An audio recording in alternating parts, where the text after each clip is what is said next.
Technology. That was weird. The button was not working. Buttons. What's going on? Oh, wait, hold on. We got to do it. What's up, guys? John Sintez, Alex Rojas.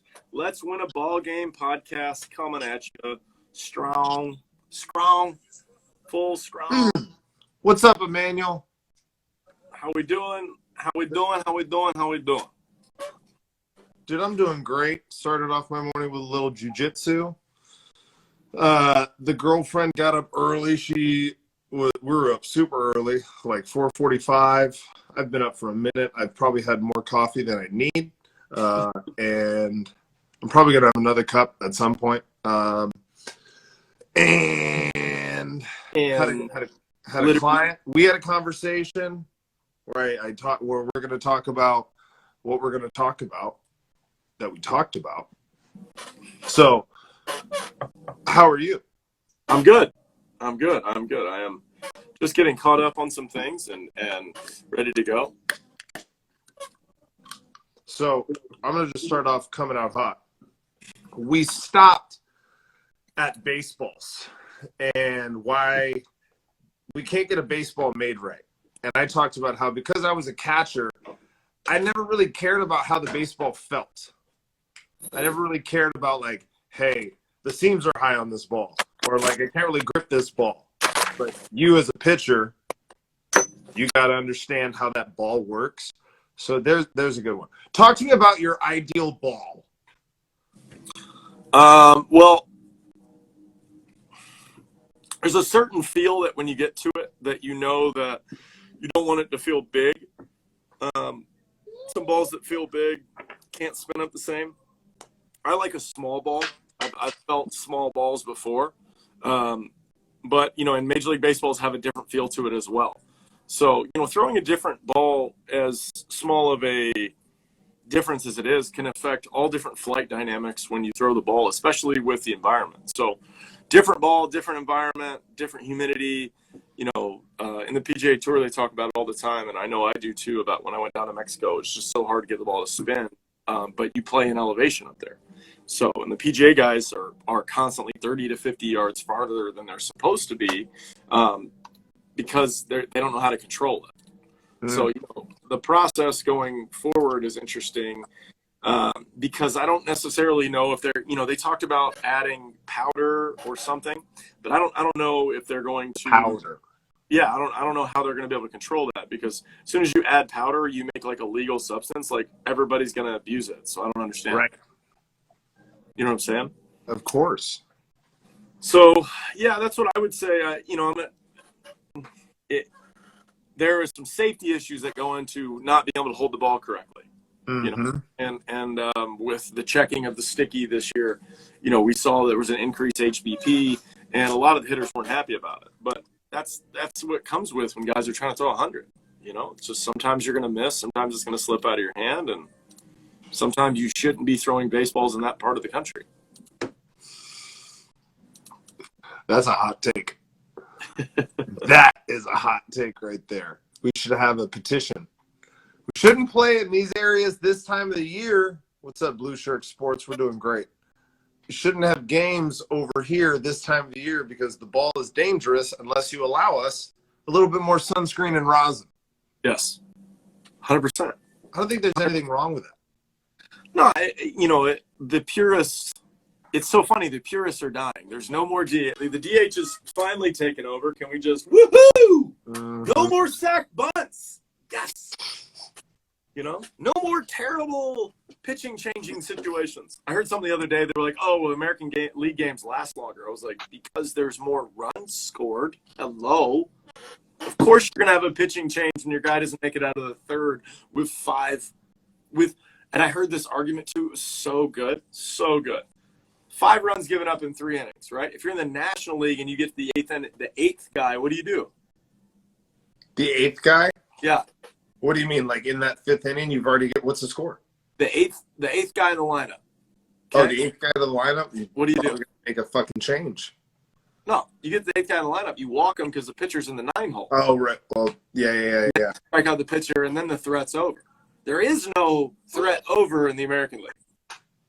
So it's a completely different Like you want us to see bad sack bunts and these weird double switches that screw up and your best player comes out of the game? No.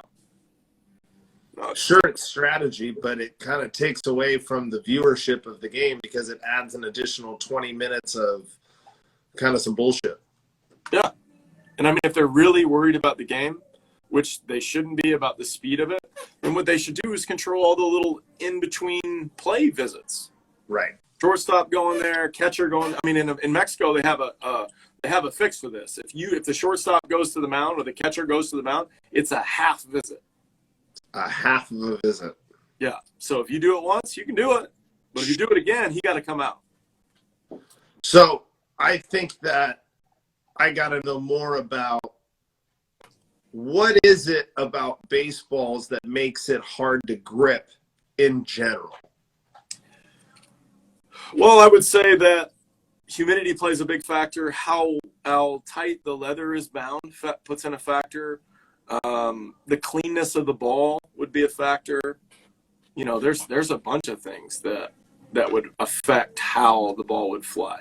You know, how would the because like you always see this, right?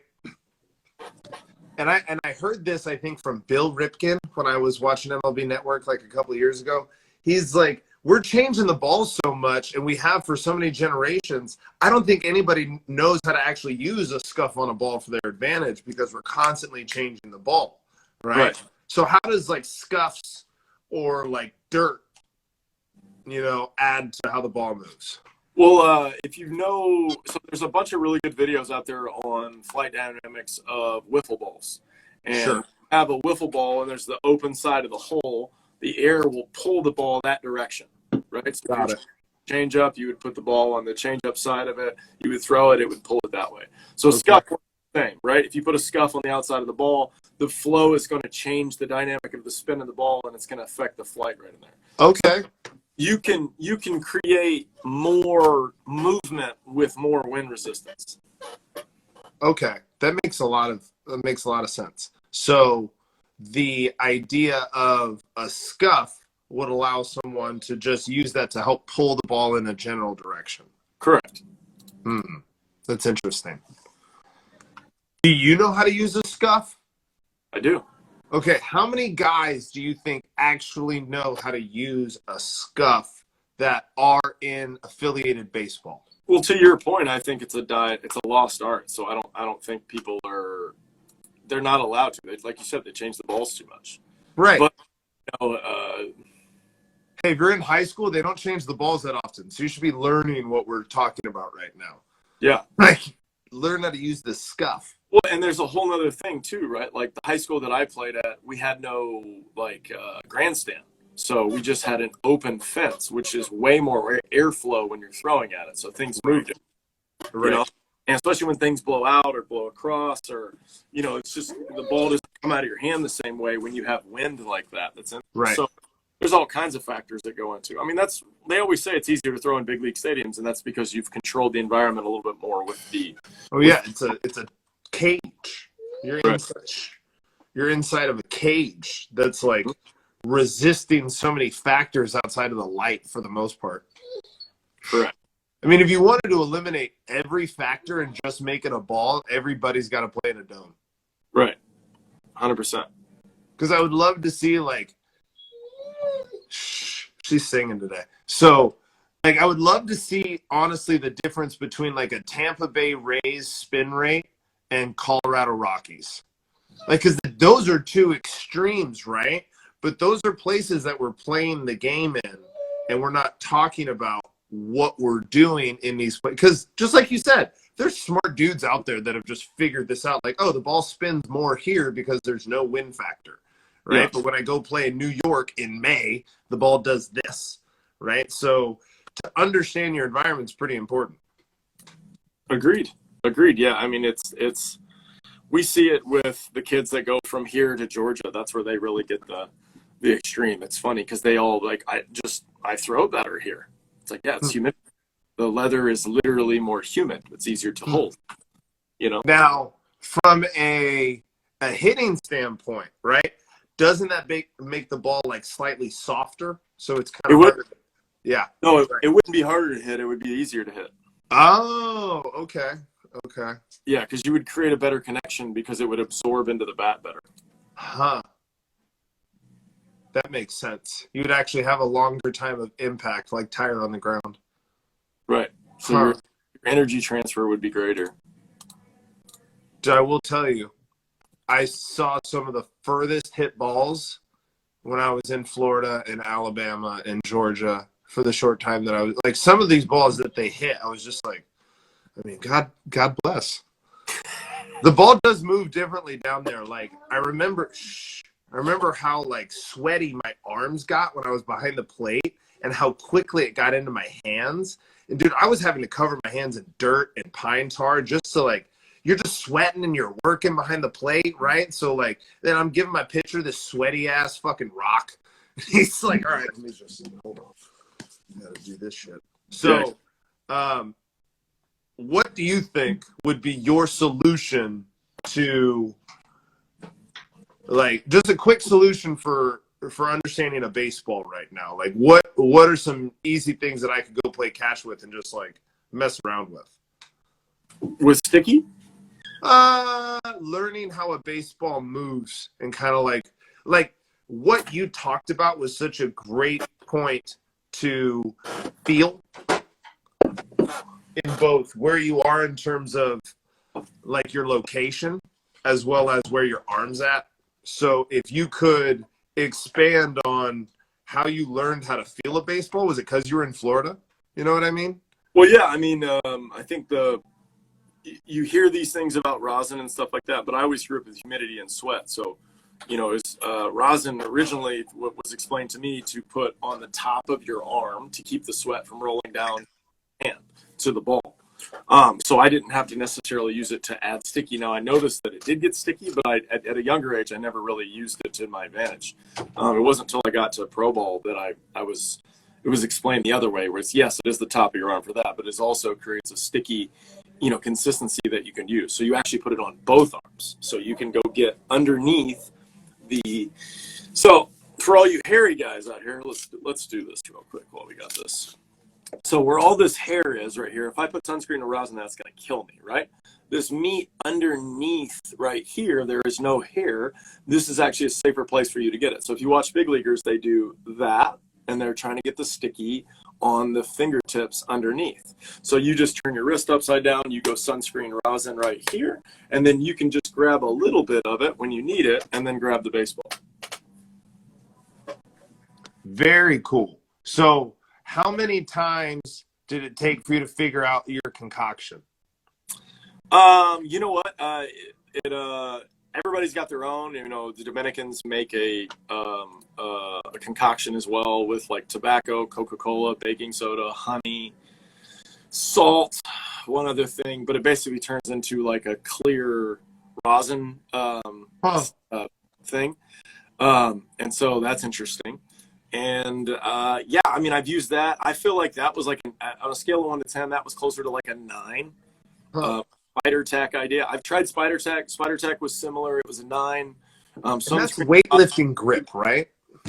Yeah, it's not even weightlifting. It's for Atlas stones. Like you put it on your forearms and pick up shit. Slip out. And then let's see what else. Bowler's grip is actually something that I prefer. On a scale of 1 to 10, I would say grip. Spider tack is like a 7 or an 8. Have you used sex wax like a surfer? Yeah. And bowler's grip is like a 4 or 5. And I find that a lot easier to manipulate because it also comes in a smaller jar. So like I can just put it on my fingertips from where I want. So, you know, it's using sticky is not a bad thing. People, like I said, if you're not trying to use sticky the legal way, right? You could practice these things. Then you're just not familiar with it. And most of the time, like you said, most of the time where people mess up on it is they don't experiment enough, or when they spray their hand or whatever they're doing with it, they put too much of it. So then like their whole hand is sticky instead of just the parts that are gripping the baseball. So we recommend about from here up and then the thumb also. Wherever that you get the thumb on it, this change-up finger can kind of turn into an issue, but if you are a change-up guy, I would put it along that too because you would get more spin. That's good stuff. And from a safety standpoint, I mean, the better you are with this rock that you're just like hammering at somebody, honestly, at full clip, and you're 6'6", 260-pound meathead, like I would like that if I was a hitter. Right. I mean, great way for guys to I practice. mean, meathead in the nicest way possible. I mean it because you're strong as hell. You know what I mean? Right. Exactly. Yeah, I would say practice long tossing, see if you like it.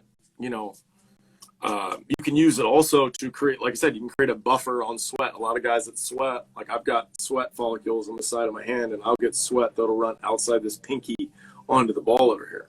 So what I will do is I will put some of it right along the edge of here, and then almost like, right along the edge here, and then almost like a watch all the way around. So any of the water that comes from here, the sweat that comes off me, will hit this and fall to the ground before it gets to my hand. Which is the concept of all the Latin guys wearing long sleeve shirts to keep the sweat off their hand. See, these are the things that we should talk about that may make things easier for people. Yeah, you should try to make it easy. Right? Like if you want to make this sport harder on yourself, like just swing a heavier bat. Like don't make the concepts harder. You know what I mean? Because the concepts are hard enough, dude. Oof. Totally. Couldn't agree more. All right, here's my next one. Because of the fact that hit by pitches go up, right? Guys aren't as confident in the strike zone. And this is another thing that I want to talk about, right? I ask kids all the time, hey, what's the strike zone? Most kids respond with from my knees to my shoulders. And I'm like, that's a really big strike zone. Mm-hmm. And they're like, well, that's what the umpire calls. I'm like, fair enough. The umpire also calls a ball like 6 feet outside in Little League World Series. Japan.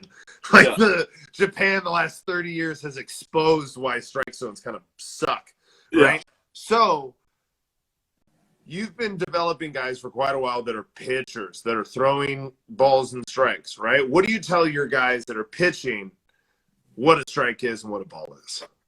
Okay, so let me ask you this. This is good. If you do not have a batter, what is the strike zone? There is none. Yes, there is. Okay. Are you ready? Okay, yeah, I'm ready. I get you on this one. Okay. I'm fine. I'm an idiot when it comes to some of this stuff. It's fine. Hold on. Say that again? The strike zone is the chest protector. Okay. Got it. If I catch it at my eyes, it's a ball. If I catch it at my chin, it's a strike. Okay. Old game of 21. Right. If I catch it below the belt of the catcher squatted down, it's a ball. So visually, as a pitcher, you're just trying to hit this thing all the time.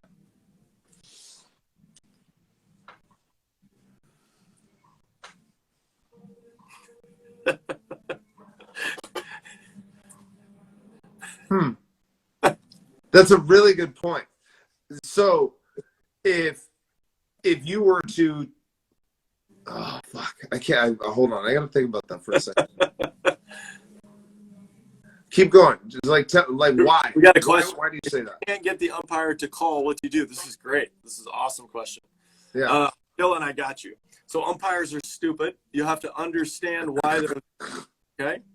An umpire's there not to be a part of the baseball game. They're there to get a paycheck, right? So what you have to do is you have to create a relationship with the umpire. And you do this from the beginning. As soon as you walk out of the game, you introduce yourself. Hi, I'm John. You need anything, I'll be out here. I like to make a funny little joke to get them on my side, okay? So I go, over here. I go, hey, listen, I'm going to try to work fast. Can you keep the guys in the box? Nobody's here for a 4-hour game. He's going to go, ha, ha, ha, you're right? And then as the game goes, you're just going to keep checking in with the guy. So you're going to throw a pitch, and the first inning, you can't really show anything, right? Mm-hmm. You ask him where it is. You create the conversation of asking the question. You are allowed to ask where it is. Now, you do this walking off the field, and you ask him, you walk right by him, you walk right up to him, and you go, hey, the fastball away, that slider away, was it up, down, left, or right? It doesn't matter.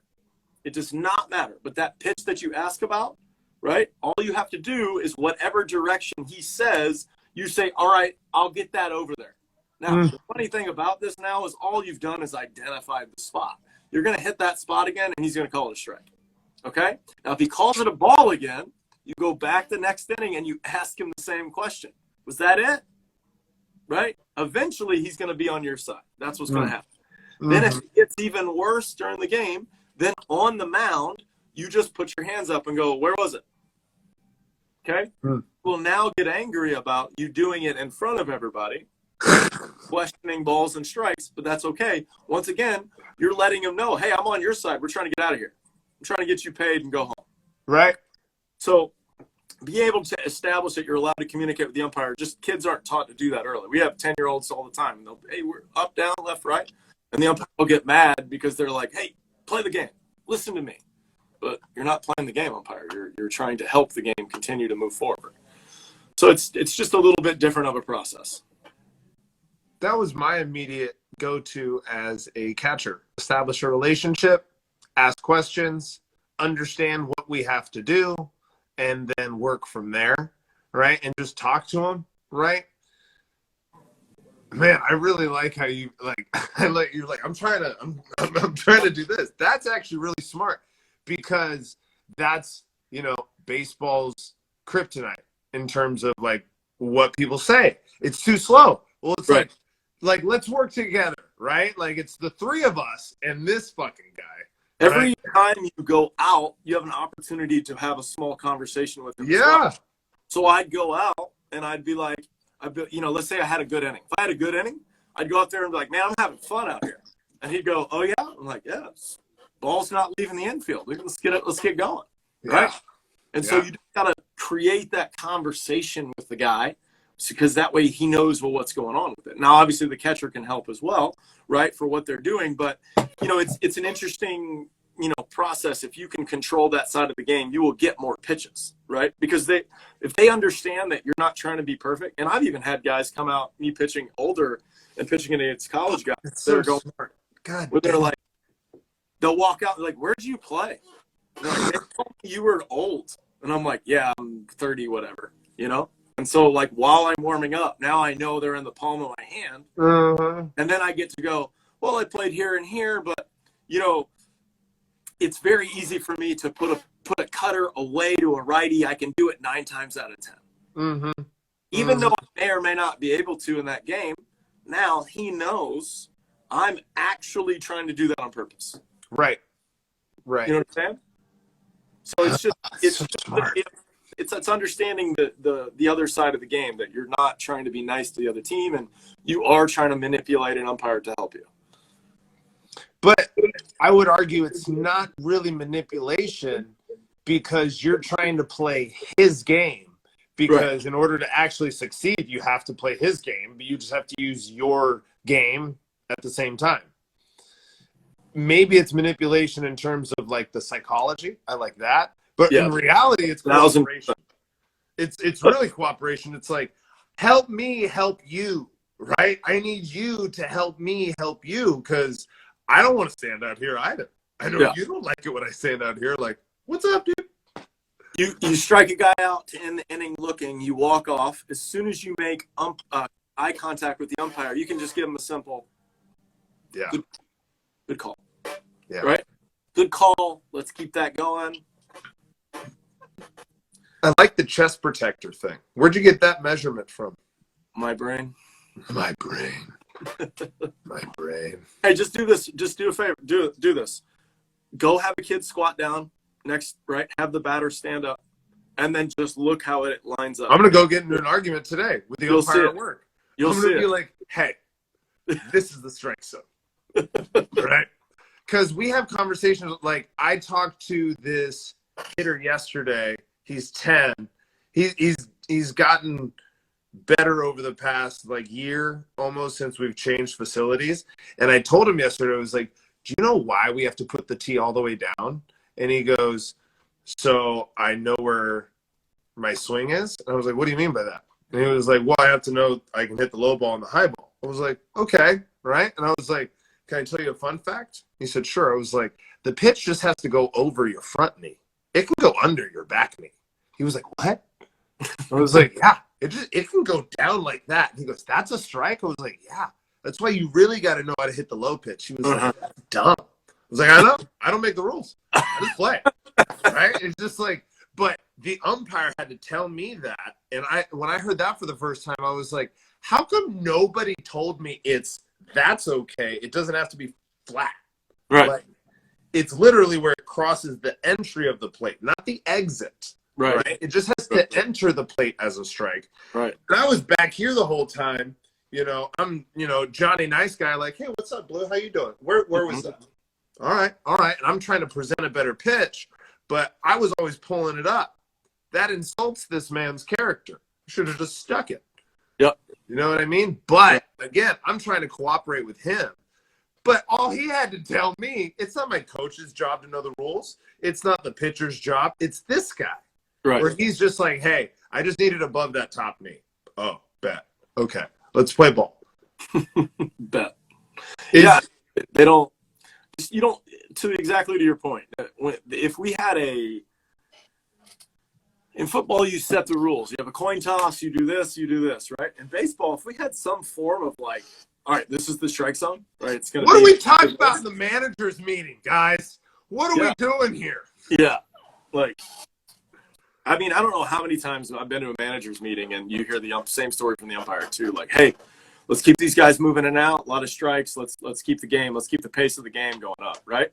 And we could use that in Major League Baseball. I mean, there's a lot of in-between moves we just talked about that slow the game down, right? Mm-hmm. But that's the process, though. I mean, there's when you let an offensive team create strategy by constantly adjusting their gloves outside of the box just to be ready to hit, it's just not fair in the way the game's actually played. Because what ends up happening is it's a red light, green light situation where you wait for the batter to get in and then the pitcher goes. And that's just not how the game was originally played. I mean, originally, if you put 1 foot outside the box, you're still in the box and you can still throw the ball. If you got all the way out of the box, then the pitcher could still throw the ball and the umpire said play because he's not in the box. So, in the UFC this weekend, 2 heavyweights were going at it, Andre Arlovsky and Eric Vandera, something like that. Dude, this Vandera dude had a head like a bull. It was massive. And Arlovsky is entering with some right hands that are just, I mean, I'm surprised you get knocked out. Like, dude, he's coming in, wham! And he starts countering with leg kicks.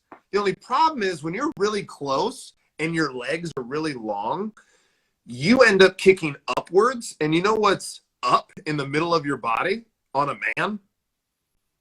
It's your cup. Yeah. It's your cup. Right? And he kept kicking him in the nuts. Like, he did it 2 or 3 times. Now, legally, in the rules, it's a point deduction. So many times, and a finger in the eye is a point deduction, too. I can blind you and you can still fight. Right? Guys are tough all the time. They should take a point away. Instead of taking a point away, you know what the ref said? He goes, hey, Eric, do me a favor. Keep it above the waist. I'm like, do him a favor. It's a fucking rule. Like, no. Like, don't do me a favor. Like, do him the favor, right? You're kicking him in the nuts. Do that guy a favor of, like, acknowledge, like, hey, we came to an agreement. If he kicks me in the balls, it's not a warning. It's a point. He's done it 3 times. Like, let's get over this favor stuff. You know what I mean? The first time, sure, right? But to your point, all we have to do is establish, like, a line of communication, and then that's what we're doing. Like, is his foot in the box, out of the box? It's in. Okay? I'm throwing this pitch, right? Don't give him all the time in the world just because he's being like this. That doesn't mean shit, right? You can say play ball, right? Like, I hate that umpires have gotten a bad rap for slowing the game down, but it is on them to control the pace of the game, not how we play the game. Right. Not how we play, just the pace, right? Like, it's a stopwatch. You're not the rule maker. You're a stop. You discuss the rules. You don't. You know, it's very interesting. But Joey Votto has an at-bat out there. Also, if anybody can find it, right? I don't know. I think it was. Hold on. I got to go into this guy, Dylan Johnson. He's already started. He said, eventually the pitcher will get frustrated and just beam the dude or throw far inside. Like, I'm in control. You're going to respect my position. Now, Dylan, let me tell you, bad strategy, my guy. You just put someone on first base. Okay? That is the dumbest strategy I've ever. I understand the pride. Slider in his face. Right? But in the strategy of the game, you are not rewarded by hitting the guy. It hurts you to put a guy on first base. It does. So, Dylan, this is one of those situations where a pitcher could be a little bit delaying. If you throw a pitch and it's not a strike, then you talk to the umpire. And if the guy is trying to control the game, you get off the mound and you tell the umpire to keep the pace of the game going. Keep him in the box. What are we trying to do? We trying to have a 4-hour game? Right. What are we doing? Right. Right? Right. Of course that's how they think, Dylan. He said that's how they think. Of course. That's why I'm trying to tell you. Right. In the stat line of you playing the game, no one is going to see that the batter got you out of your flow state and you lost your focus because he was taking his time. That's not the game. Right? The game is the yes or no. Right? You go out and walk 4 guys, they're not going to say, oh, well, he got distracted because the offensive team had a better strategy of almost calling time and changing their stuff each time. I've seen it in travel ball all the time. I've seen kids take a strike, gloves, G-form, helmet, look at the bat, deep breath, back in the box, just to take another pitch. I've seen a whole university do it, like an entire team do the same thing. I call it the Big Poppy thing. Like, that guy had the longest ovation for a 15-foot walk from the on-deck circle. It was awesome. It's wild, right? And so the game is the problem with that. That just cannot happen in the game. You got to get it in the box. You got to go. Yeah. I like it. So, speaking of that, Joey Votto has an at-bat out there where Derek Lowe is doing what you're saying. Derek Lowe gets the ball back. He's back on the mound. Joey Votto doesn't even leave his bat. He doesn't even leave this stance. And I don't think he swings once, and he gets a 6-pitch walk. It gets to a full count, then he takes ball 4. But I'm talking like he's looking at him. He takes it, and he doesn't even move. He just stays right here, and Derek Lowe gets the ball, and he like kind of looks up. He's like, oh, shit, this guy's doing this. That's a good strategy, too. You want to speed it up? All right here, just like a pitching machine. It's got 5 seconds, right? That's the advantage of a pitching machine that's just on its own, where it's like, no, you got 7 seconds. Don't step out. Stay in. Come on, rep it out. That's a positive thing. Yep. Agreed. Because if I know this guy's trying to set a pace, okay, I was the guy who the moment batter stepped in, I was starting my movement to home. I like it. If they got to where they started taking too long, I stepped off, took a deep breath. You're the reason why Joey Votto did that. He was like, okay. So my counter to that is like, I'm just going to look at you the whole time, right? I'm just going to stay here. I didn't see him swing. I would like to see him do that, foul a ball off, recover, and come back and see what that's like. Because that's also a part of the game. If that's going to be your strategy, like, okay, be ready to hit, right? But to just take 6 pitches, that's kind of easy, I guess. Right. Well, and Dylan, this is where you should be talking. You should have a relationship with the umpire this point, right? You beat this whole strategy as soon as you go, what are we doing? Yeah. Are we trying to play baseball, or are we trying to just get a tan? If I was your catcher, Dylan, and before the game to go with like what John's strategy said, I would be like, dude, you should go tell the umpire right away, like what you're trying to do. Like, hey, if he's in the box, I'm ready to come home. Does that work for you? If the umpire's like, yeah, it works for me, it's like, cool. If we have a misunderstanding, that's when you're on the mound and you're like, hey, I thought we talked about this. What are you doing here? We have a misunderstanding. We do. We have a huge misunderstanding, and it's costing us time. There's a little bit of a problem here, guys. Right? Like, you don't get paid by the hour. You're just here, right? Neither do I. I don't get paid by the hour either. Let's get this thing moving. Vámonos. Right? We can rest between innings, but when we're playing, let's move, right? So, Dylan, to your point, that's a positive thing that we have to, like, tell guys when we're developing them at 9. Tell them at 9. Have the 9-year-old go up to the umpire and be like, hey, I'm trying to work quick. You know, as soon as that batter's in the box, I'm ready to go. Even if he's not looking at me. If the umpire's like, well, hold on, then you just got to deal with whatever you got to deal with. You're like, okay, so when can I throw it? Right? Like Yep. Be like a dog with the tennis ball. Like, poke him. Don't be annoying. Yeah, but we're trying to go. We've all made an agreement that we're playing a game. And I think that's what we have to remember is that we're playing a game. And you could talk about, I had this great Little League coach. He always said it's a game within a game. You could just say it's a Russian doll that's like this big. And it just keeps opening. There's another doll. There's another doll. It's going to keep unpacking itself, right? So, man, that's such a great thing. So I wanted to ask you one quick thing. We've been experimenting with long bats, right? If you're out there, hello from Venezuela, hola. So, hola. Dímelo, Mantro. We were talking about you had experience with like hanging out with Caribbean baseball players that literally threw softballs with nails in them and stuff like that, right? What were some of the training tools that those guys use? Like a softball with nails in it, I don't know how much that weighs, but like it's like a football. Like a football weighs a pound. Yeah. Right? So this dude loves you. So anyways, what I love that. I think that's hilarious. He also called you a monster, which of course physically as well. Mm-hmm. When Ozzie Smith comes out, he'd be like, no, this one. I need this one. Yeah, exactly. What kind of stuff did those guys use? Like, obviously, we know Batia, right? You got bottle caps and sticks. But like, what are some other things that you saw those guys doing? I saw no tee work. I saw a lot of angle toss. Like side toss, or like my L screen is in front of you at an angle? No, like they're doing side toss, but from a front angle. Like very risky. Like how Sim hit that guy on that flare right there. Got it. Like they're standing almost on the first base line for a righty. Do that today or tomorrow. See a lot of that. See a lot of. Let's see. What did I see? Tools like. Hey, shout out to you, there's Dylan. no Thanks for tuning in, bro. Appreciate your insight. Definitely, Dylan. You would hit me with this one.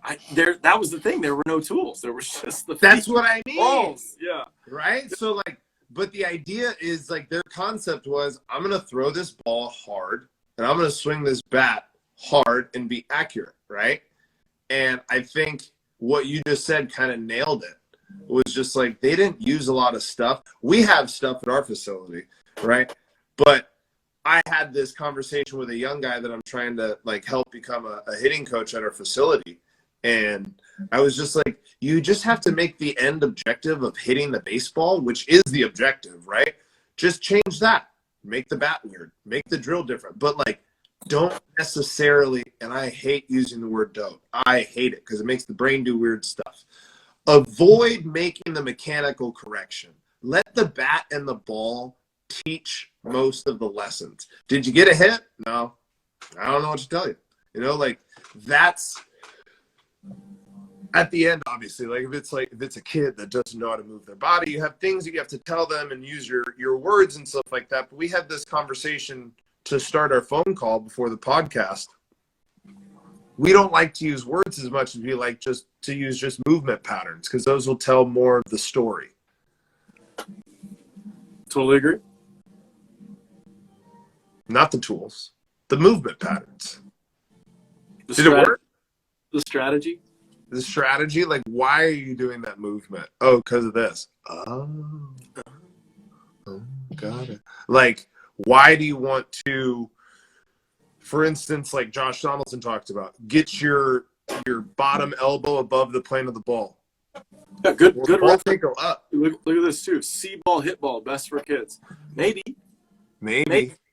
It's like C-ball, hit ball could be hit grounders. Yeah. Why can't you just say C-ball, hit ball, far? Because far would solve all the problems, right? It's see ball, hit ball first. Just because they're 5 doesn't mean that they have to train like they're 5, right? 100%, Dylan. What works for one kid may not work for the others, but that's why the external validation of did you get a hit? Did you hit it hard? Did you hit it far? That works. Right. Because it's the truth. It's the absolute truth. Hey, did you get a hit? Yeah. What kind of a hit? Well, I kind of just tapped it and I legged it out. But you touched it. Okay. Positive. Right? What'd you do? Oh, I hit a line drive back with the middle, almost hit the pitcher in the head. Dope. I love that. That's why hitting the ball hard can't be the only thing. Like, the best hitters that I ever played with were so good at putting at particular spots. That's it. And when you can hit the ball to a spot that they're not standing consistently, then you're a good hitter. There's my dad just talking in, physically not so gifted. Hey, this is the story of my kind of pro level when I actually got to that high level, and I was like, dude, I'm little. I'm 5'11", 5'10". Like, I'm little. Like, I'm not that big either in comparison to the guys that I play. Yeah, there's like a lot of like physical. I'm big human, but I'm small too at the same time. Yeah, there's a lot. It's not, I don't mean this when I say like I was insecure, like I was small, but it's just like you look around, you're just like, whoa. I'm not the biggest guy here. And even in high school, I wasn't the biggest guy, but you have to figure it out. That's why I love baseball. Like, you don't have to be a Francis Ngannou looking type guy, because in the NFL, there's probably 7 of those guys in every locker room. You know what I mean? Like, just a bunch of 6'4", 240s, runs a 4.5, like, can just do all this stuff. It's literally about tenacity and mindset. Once you've accomplished all of that physical stuff, you got to have that. Yep. You got to have some reaction time, right? The average height of catchers that I saw at the highest level was about 6'2". Yeah. Huge. Giant chest protectors. If we're going by like John's logic, it makes sense. These guys have giant torsos. Like, very good with love. Oh, dude, I had to be a monster blocking and throwing guys out because that was my game. I'm not a huge target. I'm not. So it's like I have to keep balls in front, run the defense, know how the pitch calling works. Because this dude's massive. He doesn't even have to move, and he can just use the whole plate as this. You know, it's just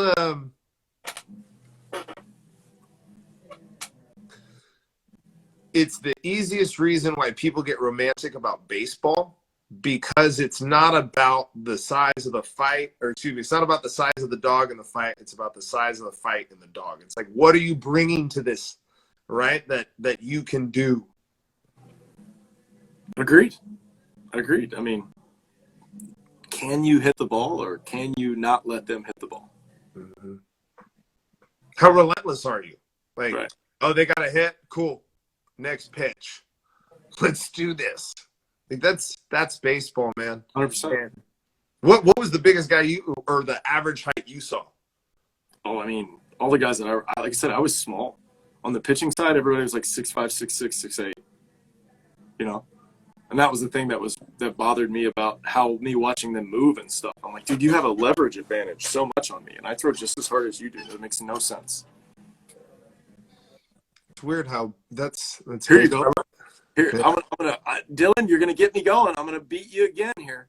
You see it coming? The best coaches, I would make small tweaks and not full. All right, hold on, what do you say? Let's go, Julian.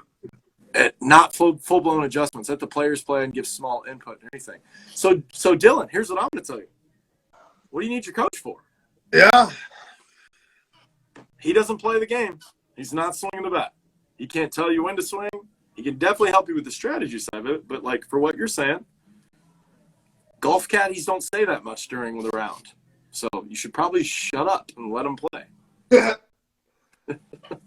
And that's not being rude. That's just like, hey, you have to let them fail and grow and figure it out. FIO. Imagine your dad right behind you on the mound critiquing every pitch that you throw. How focused are you going to be on playing the game? Right. You have to find a balance between input and understanding stimulation. Because you can create an input that internally stimulates something that creates like something that you don't want. right? Because you put an input in there, not a stimulation, right? It's just said like, hey, here, like input, soft toss, right? Input, right?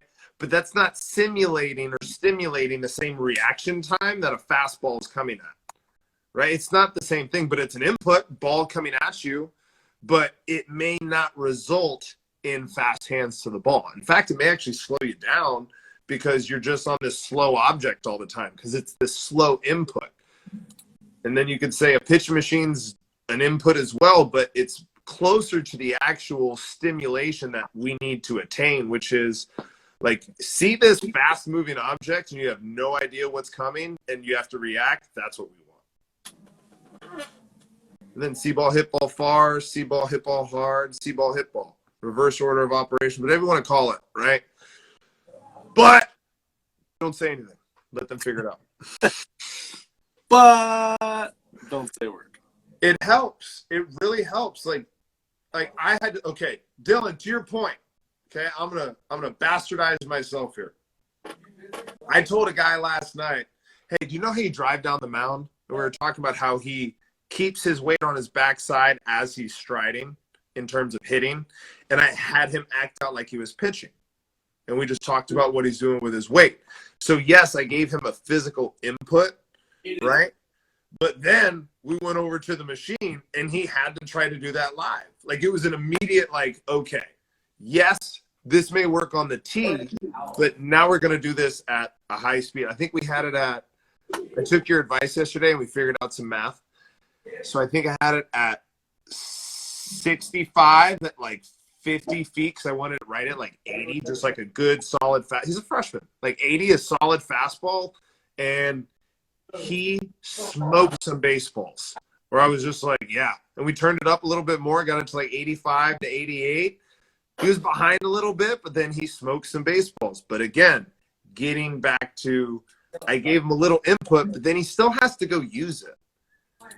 You know, I'm not going to keep telling him that. It's just one piece of information. It's not this constant bombardment. Correct. I agree. You got it. There's a good one for you right up in there if you want to read that question. I mean, that's his thing that he's probably done. I would say that's more of like a deep psychological behavior, if anything. Like it may even be superstitious. Come on. Go on the obvious. Go on the obvious. You think Miggy had a T at 16 when he was in Venezuela? He didn't have no T. Come on. He didn't have no T. That's why I say it's like psychological. There's a beautiful piece of steel. Yeah. Inner T is in Venezuela. No shot. That got stolen. He was drafted in 01, 02, something like that. Like, so you're telling me they had Tanner tees back in Venezuela in 1994? Or rubber. They had some rubber. They had a rubber tee. Right? I don't know. Like, that's the same thing with saying, like, Pujols swung 500 times, like, before every game or something like that. And it's like, yeah, and his body is garbage now. Like, maybe he overused it. Like, maybe. How many times did Willie Mays swing a bat every day? That dude had 22 All-Star games. Let's use that guy as an example, right? What did Barry Bonds do before a game? Right? Like who did we talk about at the most at-bats of all time besides Pete Rose? It was somebody kind of crazy. Yeah. It was very shocking. But, like, the guys that got 10,000 at-bats or close to it, like, you got to be good to get that many at-bats. Like, if you're garbage, you're not going to get at-bats. So true, yeah. You know what I mean? Like, you're not going to get that many at-bats. How funny is it we found that 10,000 at-bat thing? Right? Pete Rose had 1,200 or 12,000. Like, yeah. Whoa. From both sides of the plate. Like, yeah. He knows what the hell he's doing. Like, Let's talk to that guy, right? And you know what he says? I don't change my swing. I move, or like, he literally talked about, I move my hands up or down. I move in, out. Hank Aaron, beautiful, right? Just the guys that are great. Cal Ripken Jr. Hey, how'd you play so many games in a row without, falling apart? Like, what did you do? Like, those are the questions that I have. No offense to your high school coach that played JUCO that you really trust and you've known since you're 9. I love him too. He's a great guy to have a beer with. But He's not Cal. Derek Jeter, dude. I saw a license plate that had the respect with the 2 on it today. Oh, it took me, like, my heart started beating through my chest. I started reliving childhood nostalgia. Wow. But That's funny.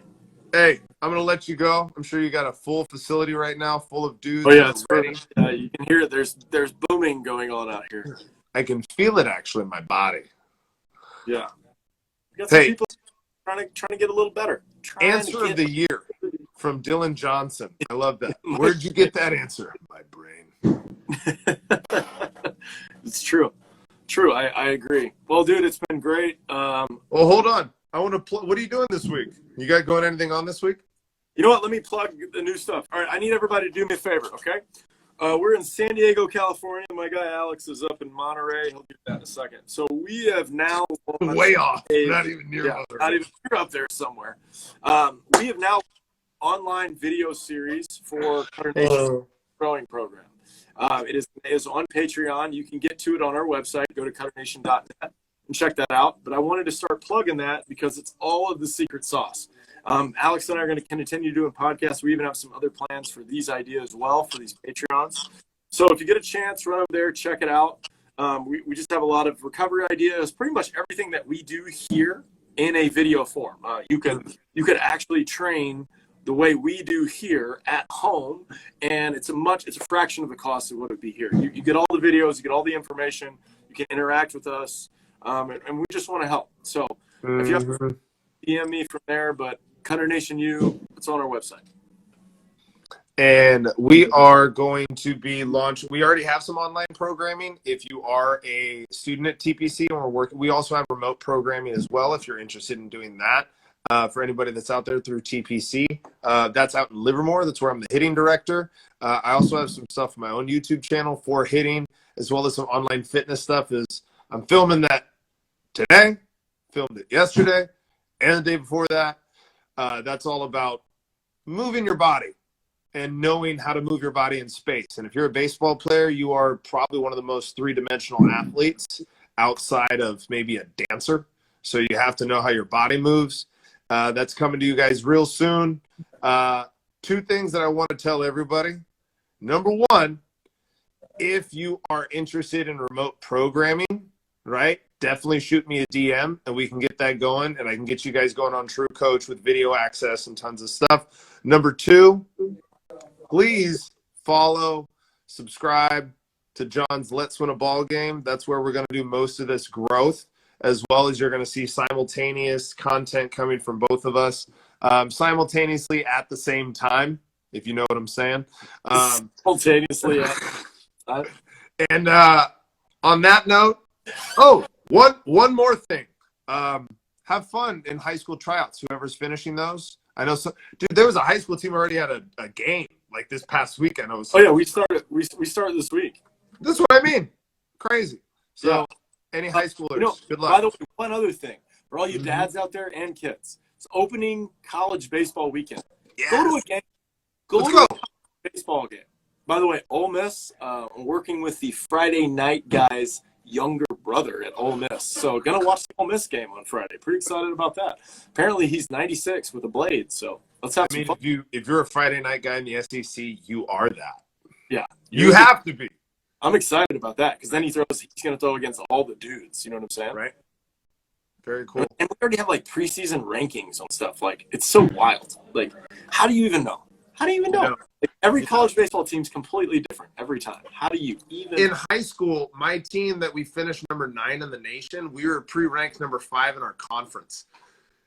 Like, you know what I mean? Like, we ended up number 9 in the nation. Yep. 5 in the conference. Preseason. Who knows? Happens. All right, my friend. Keep it going. Can't wait. You guys subscribe. Check out my guy Ross. I'm pretty excited. We got a lot of stuff coming on there. We're going to be getting a lot of new stuff coming here soon. So keep it rocking. Keep it rolling. Play game. Throw hard. Drop bombs. Thank you. Oh, yeah. Later, guys.